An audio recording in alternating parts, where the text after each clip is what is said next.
Hi, everyone. I'm Quinn Reed. I'm coming up on a year now as serving as Oregon Wild's executive director. And what a year it's been. So many people have approached me and said something along the lines of, wow, you picked a heck of a time to take on this role. But look, I honestly can't think of any place I'd rather be than at Oregon Wild with this incredible team of advocates and community of supporters. Well, except maybe Tahiti with Pedro Pascal. We are so fortunate to live in Oregon. Where else can you find rugged coastlines, ancient forests, snow-capped mountains, free-flowing rivers, the high desert, and the sagebrush sea? Where else can you find such a diverse array of fish and wildlife that inhabit every corner of the state in both wild and urban settings?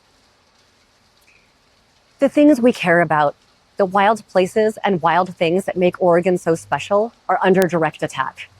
The Trump administration has made no secret of its intent to liquidate and loot private lands for the benefit of the wealthy few. The administration has systematically dismantled our nation's bedrock environmental laws and shut the public out of decision-making. It's relentless. It's infuriating. But at Oregon Wild, we won't back down. Thanks to supporters like you, we've made real progress this year. We fought back against a plan in Congress to sell off public lands, which threatened 2 million acres here in Oregon.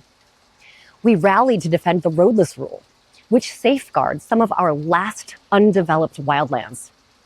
We protected forests on Mount Hood by reaching a key settlement on the proposed grasshopper project that safeguards carbon-rich forests and spotted owl habitat.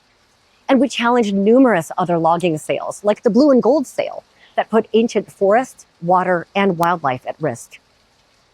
We mobilized activists by launching our inaugural rabble-rouser training and relaunching Wild Ones, our annual ongoing activist training program. And we continue to stand up for wildlife, fighting to fund conservation efforts for over 300 at-risk species in Oregon and opposing Trump's efforts to weaken endangered species protections. These accomplishments weren't easy, but they happened because of people like you, people who love Oregon's wildlands, waters, and wildlife. In the year ahead, we're digging in. Because we know litigation is one of our most important tools right now, we've doubled our legal capacity by bringing on a second staff attorney.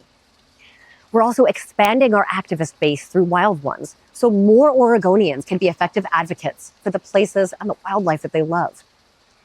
And in 2026, in the legislative session, we'll be leading the charge to pass 1% for wildlife, a common sense investment that will help prevent the extinction of fish, amphibians, martins, and many more at-risk native species in Oregon.